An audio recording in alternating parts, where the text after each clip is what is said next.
নিজের জন্য ঘুরে দাঁড়াও। হ্যাঁ, তোমাকেই বলছি। অনেক তো অন্যের জন্য নিজেকে পোড়ালে, এবার না হয় নিজের জন্য নিজেকে গড়ে তোলো। জীবনে চলার পথে সবাই পাশে থাকবে না, কেউ হাত ধরে এগিয়ে নেবে না, কেউ মাঝপথে ছেড়ে যাবে, তবুও দাঁড়াতে হবে নিজের স্বপ্নের জন্য, নিজের ইচ্ছের জন্য, নিজের আত্মসম্মানের জন্য।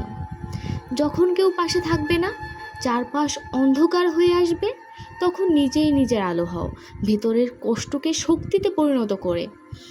মনে রাখো, তোমার ভেঙে পড়া মানে তোমার হার নয়, তোমার উঠে দাঁড়ানো মানে তোমার নতুন শুরু। আজ নিজেকে বলো, আমি যতই ভাঙবো ততই গড়ব, যতই কঠিন হোক না কেন আমি থামবো না। কারণ পৃথিবীর সব গল্পের মতো তোমার গল্পেও জয়ের অধ্যায় আছে, শুধু সেই অধ্যায়টাকে তোমাকে লিখতে হবে।